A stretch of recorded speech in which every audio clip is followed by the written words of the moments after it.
La energía eléctrica es luz, es movimiento, es comunicación, es salud, es desarrollo, es educación, es tecnología.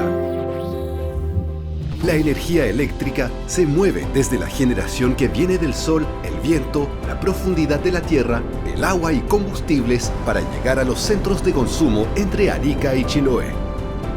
En el Coordinador Eléctrico Nacional, tenemos un equipo de profesionales que supervisan la operación del sistema, procurando que todo este movimiento se realice preservando la seguridad de suministro con la operación más económica posible y garantizando el acceso abierto a las redes. Bienvenidos a las actividades del Coordinador Eléctrico.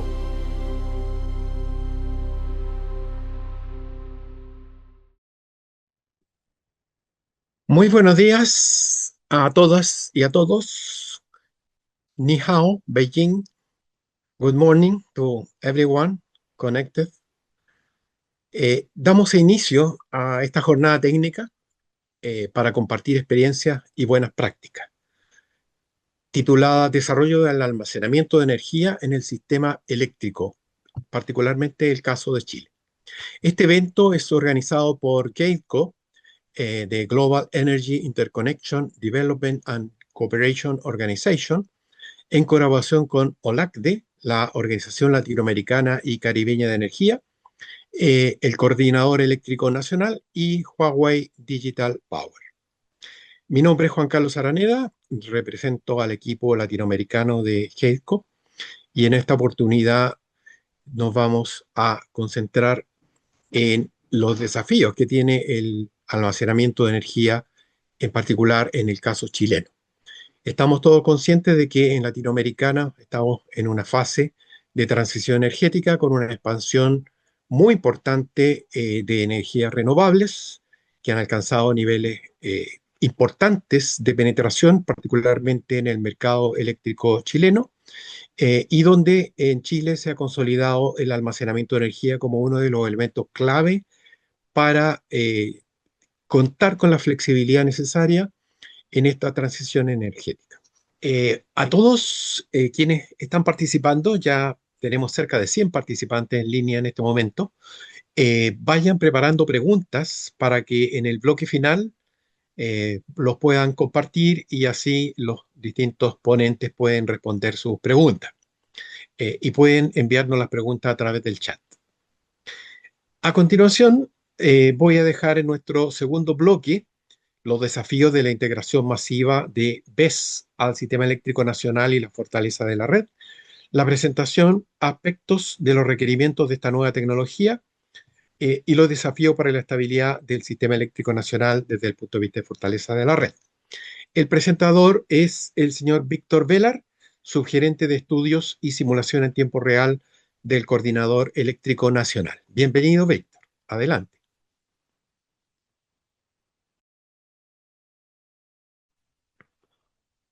Estás en mute todavía.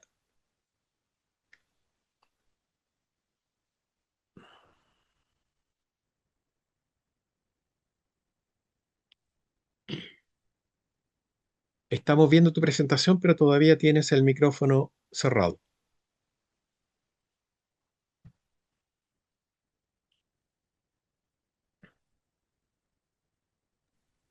Ahí, Ahí te vemos, pero la presentación ahí me desapareció. escuchan. Sí, Sí, ahora la voy a reponer. gracias. ¿La ven completa? Perfecta, sí. Perfecto. Bueno, muchas gracias por la invitación eh, a esta capacitación. Eh, yo soy Víctor Velar, soy subgerente, como dijo Juan Carlos Aranea, eh, de estudio y simulación en tiempo real en el coordinador. Eh, Ahí es donde hacemos los estudios tanto RMS como MT, pero además tenemos el laboratorio de simulación en tiempo real, donde hacemos las pruebas hardware in the loop eh, con, con controladores gridforming reales. Y también hacemos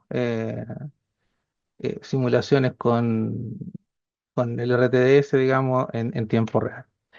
Yendo directo al tema, primero les voy a presentar el clásico contexto del sistema eléctrico nacional para los que no los conocen, enfocado en un poco en las baterías. ¿Ah?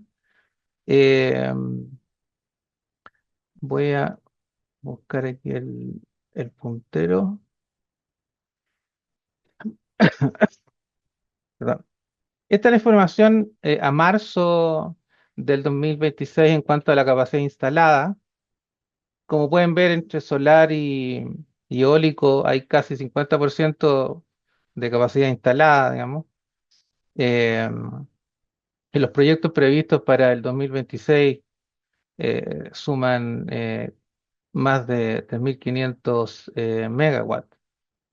Eh, Todo esto enmarcado dentro de lo que llamamos los objetivos de largo plazo de la política energética chilena, que tiene que ver con alcanzar una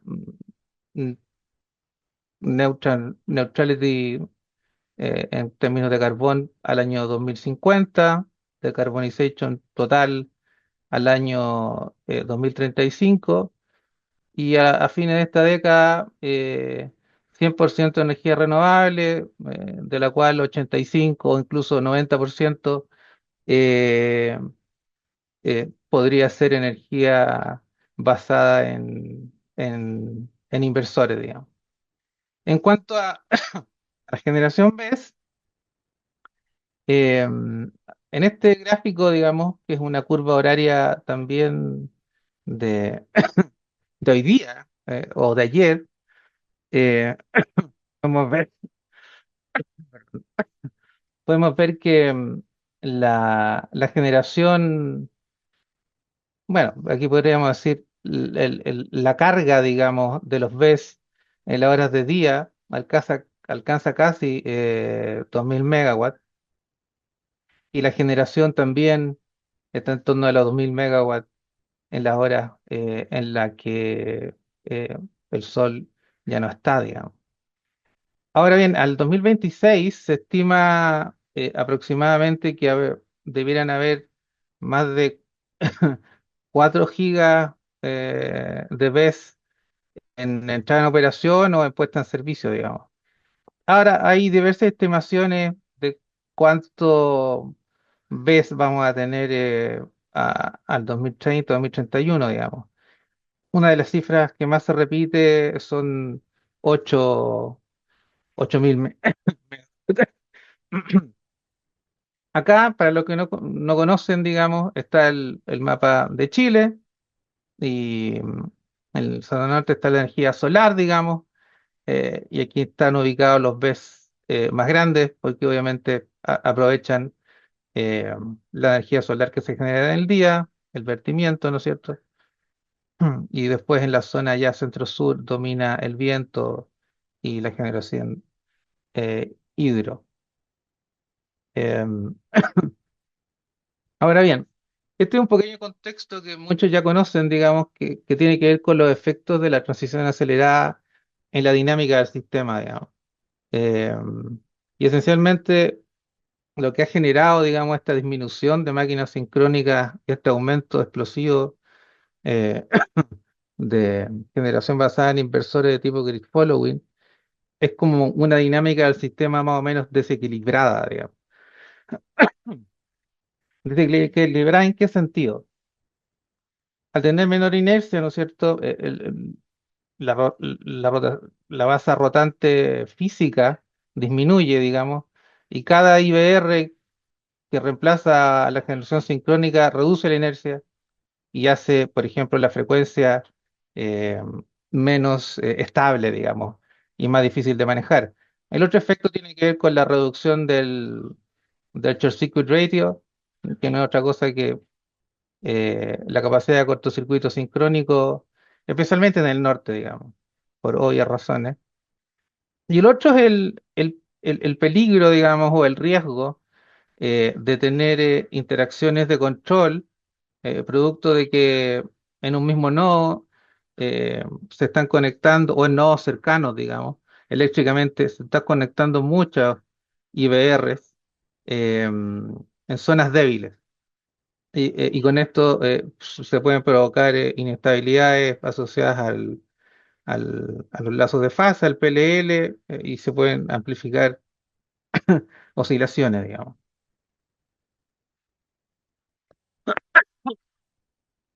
Ahora, respecto al despliegue masivo de, de los BES, eh, ¿cuál es el proceso que hemos observado, digamos? En una primera etapa, digamos, cuando el porcentaje de BES era relativamente pequeño, eh, lo, lo- lo que interesaba, ¿no es cierto?, era el manejo de la energía al BES, digamos, la batería. Temas como el arbitraje, la gestión del vertimiento y esencialmente la optimización del uso de la energía en el sistema chileno. Pero a medida que el despliegue y la instalación de BES comienza a ser masiva, ya se requieren atributos distintos, digamos, como por ejemplo la flexibilidad para afrontar las rampas rápidas, sobre todo en la salida del sol y la puesta del sol.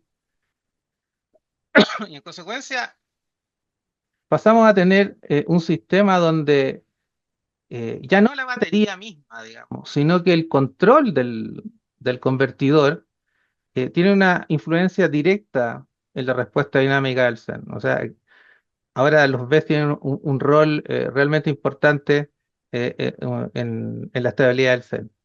Entonces, esta es una gran conclusión, digamos, los BES Utility Scale, eh, la agregación, digamos, pasa a ser parte relevante de la dinámica del sistema.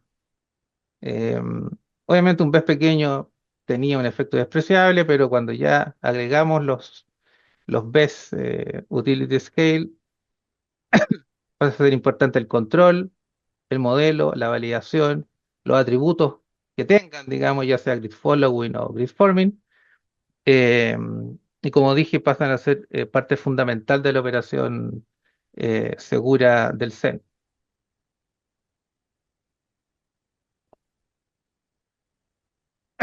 ¿Qué es lo que qué es lo que ha gatillado, digamos, este despliegue vacío de BES a nivel del coordinador, la industria y el regulador, digamos?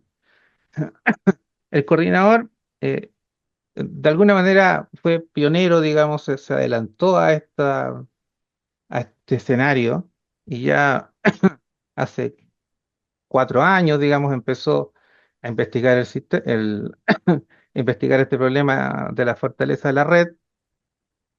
Se asoció, digamos, o eh, tiene convenios de colaboración con instituciones líderes, digamos, en la integración de gridforming, como el consorcio GPST, el operador australiano de la red, AEMO, la NERC, digamos, de Norteamérica, y algunos operadores líderes, digamos, en los temas de baja fortaleza de la red.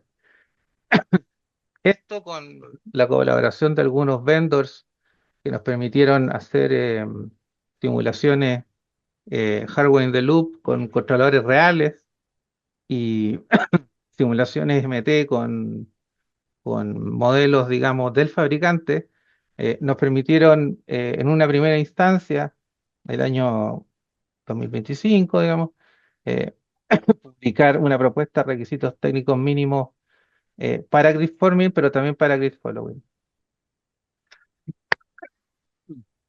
Por otra parte, eh, la CNE, como ustedes saben, desde hace un buen tiempo, digamos, ha venido trabajando en actualizar la actual norma técnica y en enero o febrero de este año publicó dos anexos técnicos importantes, digamos, el anexo técnico que tiene que ver con exigencias mínimas para instalaciones basadas en convertidores, en IBRs, y otro, que no está acá, digamos, que es el anexo técnico que tiene que ver con el estudio de robustez de la red.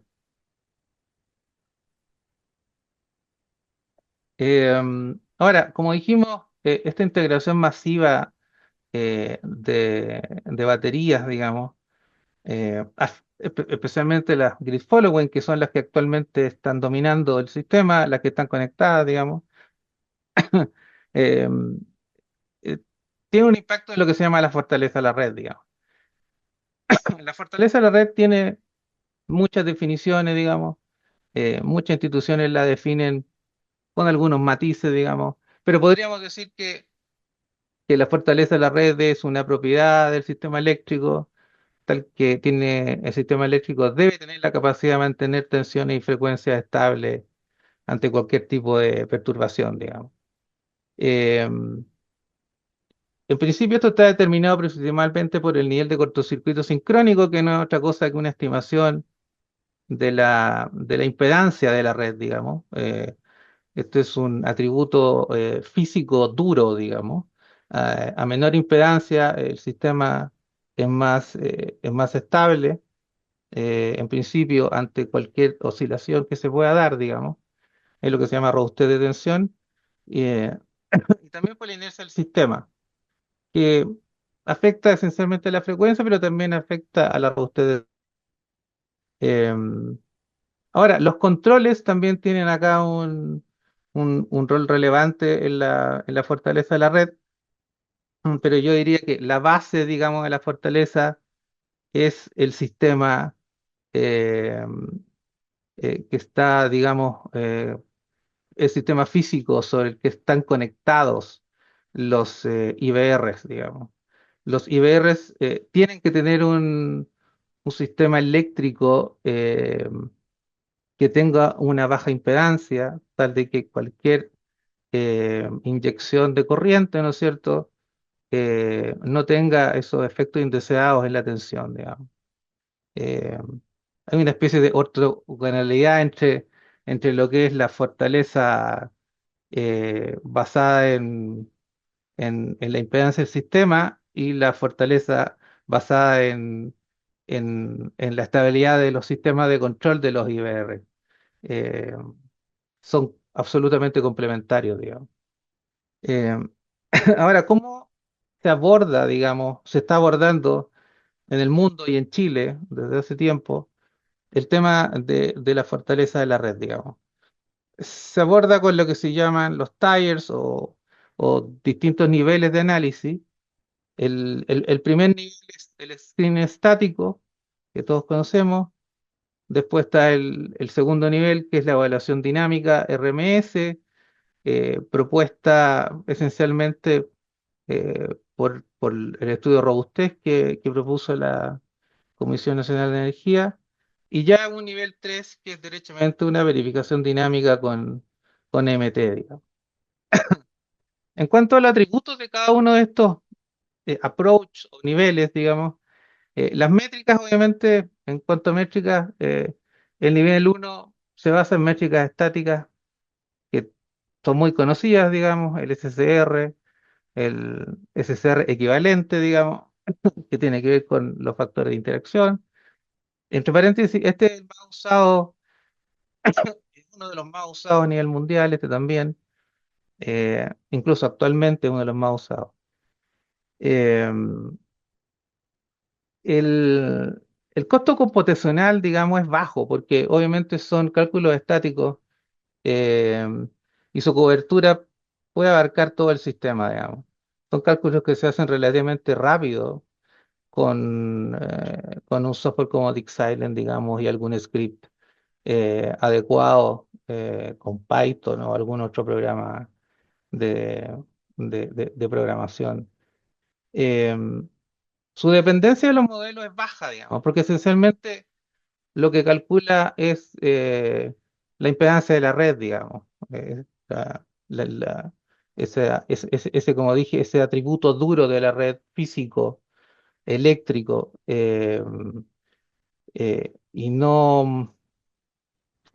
y no se pronuncia necesariamente, no se pronuncia respecto a los modelos IBR, al comportamiento de los modelos IBR, porque no los considera derechamente, digamos. ¿Cuándo se activa este nivel? Siempre. Este nivel es el primero, es el primer paso. Nosotros lo hemos estado monitoreando desde hace años, mm, yo diría 2 o 3 años, y de hecho fue la métrica que se usó para la licitación de los condensadores sincrónicos que esperemos se conecten el próximo año. Luego, el otro nivel, digamos, el de la evaluación dinámica RMS, tiene también varios índices, digamos, que se calculan a través de simulaciones. Está el IDD, digamos, que es el índice propuesto en la actual norma técnica, digamos, que es un índice bastante novedoso, digamos, y muy, muy interesante para de alguna manera estimar la fortaleza. Hay otro índice elaborado por la EPRI que tiene que ver con esencialmente calcular el tiempo crítico de despeje de falla eh, eh, que provoque, digamos, alguna inestabilidad en red débil, digamos. Y hay muchos otros índices eh, que no vale la pena mostrar acá, digamos. En este caso, el costo computacional es medio porque las simulaciones son esencialmente en RMS. eh, Su cobertura es esencialmente marcada por lo que diga el nivel uno, digamos. Si el nivel uno identifica una zona débil, eh, la evaluación dinámica se centra en esa zona débil, eh, o debería centrarse, digamos, a pesar de que el estudio de robustez actual eh, es más extenso, digamos, en cuanto a las simulaciones. La dependencia de los modelos de IBR en este caso es relevante. Lamentablemente, al ser RMS, no son modelos tan, se podría decir, detallados. Y además, la técnica de resolución de las ecuaciones algebraicas, de las ecuaciones de la red son algebraicas en el caso RMS, lo que también introduce una simplificación, digamos. ¿Cuándo se activa? Esencialmente cuando se detecta que hay márgenes estrechos o ambiguos, digamos, eh, en, en el cálculo del SCR. El SCR no siempre da resultados, digamos, que uno pueda decir que son, entre comillas, coherentes, digamos.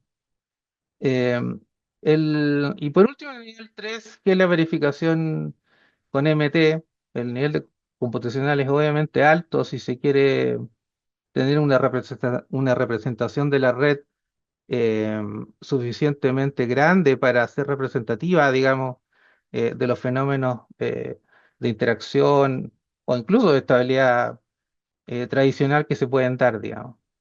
En este caso, se activa la cobertura, es para casos críticos, esencialmente. Actualmente se usa para calcular posibles inestabilidades locales, digamos, donde se modela en detalle una zona y el resto se modela con equivalentes o con una simplificación, digamos, para, para precisamente bajar un poco este costo computacional, digamos. Ahora, en este caso sí que es crítico la dependencia de los modelos IBR.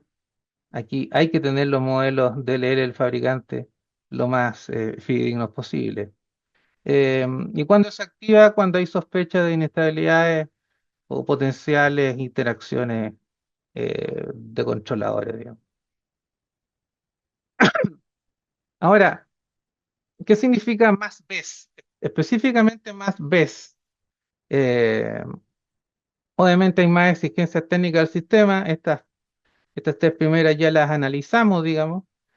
Eh, pero hay un punto muy importante que tiene que ver con la necesidad de tener nuevas métricas, ya sea métricas estáticas o dinámicas, digamos.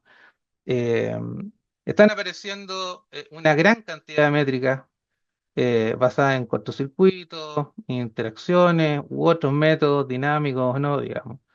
El punto es que aún no está resuelto cómo determinar la real contribución de los best grid forming o de cualquier grid forming, digamos, en estas métricas. Como ustedes saben, en estas métricas, eh, el cortocircuito sincrónico que está en el numerador, eh, para las máquinas sincrónicas es bastante alto, digamos, pero para los grid forming es mucho menor comparado con una máquina sincrónica. Pero el comportamiento dinámico una- podría ser similar o incluso mejor en una base MBA por MBA, digamos. Eso es algo que se está investigando, pero claramente si usamos, digamos, el criterio actual, digamos, sin cambiarlo, eh, parecería ser que podríamos subestimar el aporte a la estabilidad de los grid forming. ¿Cuál es la implicancia para el actual pipeline de proyectos, digamos? Actualmente hay 4 gigas de B en tramitación. Necesitan tener una validación adecuada porque si no, si la validación no es adecuada, hay un posible agravamiento de las condiciones de fortaleza de red que ya están degradadas, digamos, sobre todo en el norte. Eh, si bien todavía están sobre los límites de 1,5, digamos, son los límites mínimamente aceptables, algunos barras bastante por arriba, digamos, pero otras muy cerca. Eh, y este es un posible riesgo sistémico que obviamente el CEN ha identificado y y lo ha publicado, digamos, en diversos estudios eh, que se han hecho estos años. Ahora, la buena noticia es que ya existe un marco normativo para afrontar este desafío. En consecuencia, vamos aquí a hacerlo bien rápido, digamos, un resumen de las exigencias de la norma técnica actualizada, eh, especialmente lo que tiene que ver con el anexo de IBR para gridforming.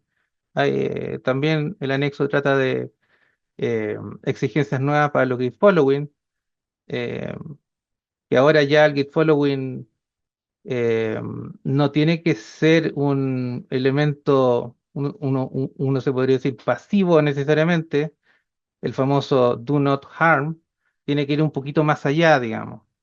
Eh, Ahora, pero en cuanto a los grid forming, eh, podemos dividirlo como en 4 categorías. Está la naturaleza del control, que en realidad es lo que define lo que es un grid forming y que lo diferencia de un grid following, digamos. Eh, entonces hay diversos artículos donde se especifica que eh, estos dispositivos, sobre todo los BESS grid forming, deben regular de forma autónoma, obviamente, el fasor de tensión y la frecuencia en el punto de conexión, sin requerir apoyo de otras unidades generadoras sincrónicas ni otras IBR, digamos. Ya me va a ver que eso se traduce en la práctica en una prueba, digamos, que se llama la prueba de la desconexión de la última máquina sincrónica. Eh, y este es el corazón, diría yo, de lo que define un grid forming, digamos. La norma dice que este grid forming debe mantener su fuente interna de voltaje esencialmente constante en el régimen subtransitorio o transitorio, cuando se produce la falla, controlando el sincronismo y la potencia activa y reactiva.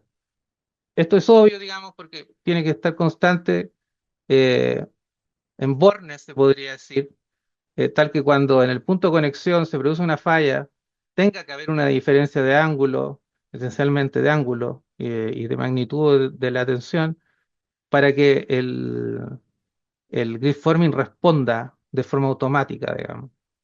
Eh, por otro lado, tiene que tener energía disponible en forma instantánea. Aquí están los famosos tiempos de reacción y los tiempos de establecimiento. En la norma aparece tiempo de reacción 10 milisegundos y uno de establecimiento de 20 milisegundos. Ahora, en el oficio de la CNE, el número 337, Se aclaró que estos 20 milisegundos deben entenderse como un valor referencial según la disponibilidad tecnológica actual. Eh, los vendors, digamos, muchos vendors han dicho que 20 milisegundos es muy difícil de alcanzar con la tecnología actual. Por otro lado, puede ser demasiado rápido y puede tener un efecto eh, negativo en la estabilidad, digamos. Al responder tan rápido, el sistema tiene mayores oscilaciones, digamos. Entonces, eh, este, este, esta clarificación de este oficio es muy importante para entender los requerimientos. Por otra parte, tiene que operar en forma estable en red débil, eso es básico. Tiene que ser capaz de operar en una isla eléctrica, sin, como ya dije, sin apoyo de generación sincrónica. Y si tiene grid following y grid forming conectados en la red, tiene que también operar coordinadamente con ellos. Y el otro tema es la capacidad de sobrecorriente, que se define como 1,3 por unidad por 5 segundos, eh, y con una inyección también de secuencia negativa para afrontar las fallas asimétricas. Eh, Después están las características dinámicas, propiamente tales, esencialmente la inercia sintética, que también tiene que responder prácticamente de forma instantánea, sin delays, digamos, por medidores, digamos, contribuyendo a reducir el rock-off. El otro tema importante es el control activo del salto de fase.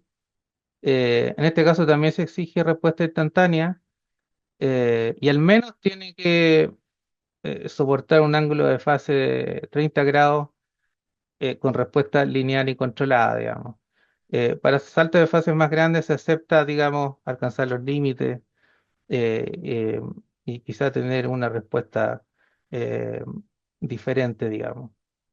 Eh, el otro tema es el amortiguamiento, tiene que amortiguar oscilaciones, eh, lo que se llama el POD o en equivalente al PCS de las máquinas eh, sincrónicas. Eh, y por último, bueno, estos son temas ya más, digamos, administrativos que tienen que ver con las fechas eh, en que, en que se exige, digamos, que operen como grid forming o que demuestren su capacidad de grid forming. Y aquí lo importante es que todo sistema de almacenamiento de energía que se conecte al CEN deberá cumplir con ser un grid forming. Tiene que demostrar la capacidad. Eso yo diría que es una de las cosas más importantes de la norma. Ahora, ¿cómo aterrizamos esto? Eh, y ahí esto es tarea del coordinador. Estamos desarrollando una guía, más que una guía, un procedimiento, digamos, que consiste en tres capas, digamos. Exigirle pruebas hardware in the loop, pruebas en terreno y opcionalmente usar un emulador AC, digamos, que es un container, digamos, que puede hacer pruebas disruptivas, digamos. Pero en general esto no se usa porque es muy costoso y se hacen pruebas esencialmente de operación en isla y la sincronización de la red y la partida en negro si es que eso es necesario, digamos. Y como resumen, bueno, decir que el BES no es solo energía almacenada. En un sistema como el nuestro, el BES ya participa, tiene que participar activamente en la estabilidad del sistema.